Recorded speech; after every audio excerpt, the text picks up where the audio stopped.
Hello and welcome to Lutherans Alive. My name is Gregory Held, and this is the program that brings you the story of Lutheran Christians and their ministries in southwestern Pennsylvania.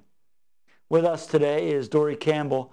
Dory's coordinator of ELCMA, Evangelical Lutheran Coalition for Mission in Appalachia. Once you say it a few times, it kind of rolls off the tongue, doesn't it? There you go. Thanks again for coming back to be with us. We really appreciated you taking some time to introduce and bring us up to date on many of the mission and ministry that go on with ELCMA. Today we specifically want to talk about the garden project. Does it have a specific title that we should put out there first? We call it the Bonding Gardens. The Bonding Gardens. The title comes because we know that people who are playing in the dirt together form special bonds, whether it be families growing their food together or groups of people coming together in a community garden.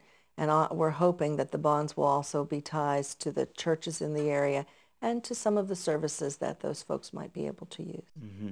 We hear from time to time about victory gardens and local communities that are trying to take more advantage of property that may be available or time that they may have on their hands. How did this first come to be a project that ELCMA wanted to undertake? Well, to be truthful with you, it was one of those projects where all the pieces were kind of thrown in my path, and I stepped over them for a while. And, I mean, God just kept throwing more and more things at us till we had to stop. We had 3 congregations in less than a week send us special gifts, totaling about $3,500. Wow. And their one focus, their one request on all of them, and they didn't know each other, was that we did something for the children in Appalachia. Coupled with that was our knowledge that hunger is just bigger and worse than ever in not only our region, but probably the entire United States. So we knew that we had to do something around hunger. And that same week, I was meeting with a man, Dr. Job Ebenezer. He's currently in Columbus, Ohio, a layman at Ascension Lutheran Church in Columbus. He had formerly worked for the ELCMA as their environmental stewardship person, and I'd met him then. He had a program called Technology for the Poor, and his guiding force was George Washington Carver trying to get the technology to the masses, the people who deserved it. And he had designed container gardening that would work in urban places. And we know that food pantry clients are the ones that we wanted to target with this gift of $3,500. And we know that they probably could benefit from container gardening's trainings. So that's how the program started. Okay.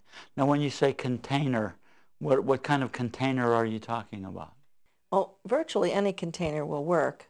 For our project, in most of the locations, we're using the 11-inch wading pool that your kiddos have in the backyard to play in the summertime. It's just the right depth to support growth, and that's what Dr. Ebenezer used on the top of the ELCA building to grow pounds and pounds of food. And so since he had all the budget worked out and all the technicalities worked out, we followed his model and used wading pools. We started in 2009 with 5 sites in West Virginia, Ohio, and Pennsylvania, and it was quite a learning adventure for us, but I think we had some great success. How did you identify the people or places that would actually be involved in that first year's initiative? Well, you know, when you're trying something new, you go to people that you've already worked with, don't you?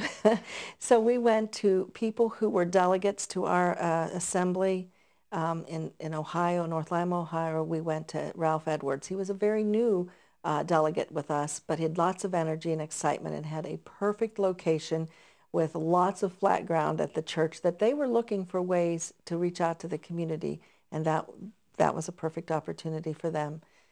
We went to Reynoldsville, Pennsylvania, and Pastor Tim Spence, who is the ELCMA's treasurer, was one of the people who said, oh, we could definitely use this here. We have a food pantry at our ministerium, and we could use it here.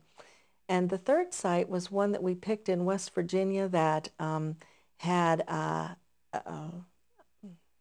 battered women. And it was a battered women's shelter. And we were able to put a garden there and allow the women as they came and went to have a little, it was actually recreation and therapy for them to play in the dirt and to have some success there. It did great things for their self-esteem. And we only thought we would do those 3. And then we had a couple of other people who called up and said, could we please be part of it? So we had funds that would stretch that far. So we did include Asheville, Pennsylvania, and Pastor Tony Pagato. Hands Up is a foundation in Milton, Pennsylvania. They were the 5th site. They had a staff person who could help us, and I mean, just think of their name, Hand Up. They didn't want to give a handout, they wanted to give a hand up. So they had the same philosophy as we did about this project. Well, it really is a fascinating approach, because as we were talking before the program, you mentioned that many of the people who could be involved and would be involved in this are not homeowners and do not have their own territory, so to speak, at their disposal. And so to do something on church grounds or whatever the institution may be, provides an opportunity that otherwise wouldn't be available. Well, we hope that after 12 months with ELCMA, they'll be able to garden either at the church or on their back porch, wherever they might find themselves. We know that sometimes they're transient, so they will have to have something that they can put in the back of their car and take with them. So this will work. The other thing is, too, many of the people are seniors who come to our food pantries, and so weeding is such a hard thing to do, bending over a garden. But if you have it in a wading pool, you can elevate it, put it on a picnic table or some cement blocks or something, and bring it up higher, so it's easier to access. It doesn't take as much water. You can control even the critters that get in there a little better, and so you don't have to use as many pesticides or you know, whatever it takes to keep the deer away. I haven't figured that one out yet.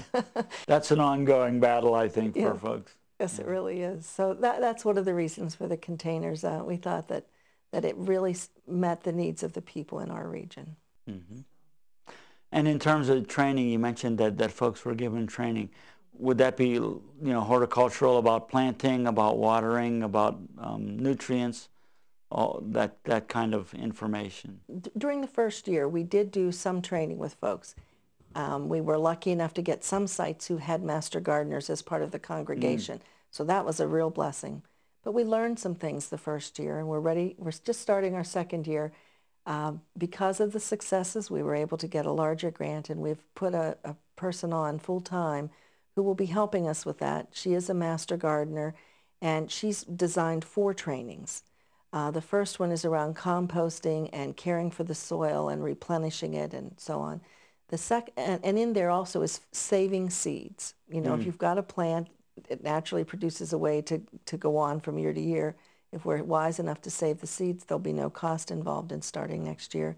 If we've composted, we can enrich the soil and use the same soil that we had the year before with more nutrients.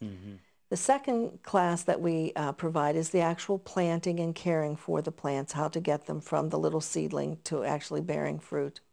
The third one is really a fun one, where we teach them how to prepare and preserve the products that are coming from their garden. And throughout these trainings, I know there's one more I haven't mentioned yet, but those 3 and one more, we connect them with people in their community. Joe at the hardware store, the people at the cooperative extension office, the matriarch in the community, perhaps. They all have pieces to teach us. We're going to have to pause for just a second. We'll come back and talk about some of those individual connections and how that benefits. All righty. It's exciting to hear. Thanks, Dory, very much. Sure.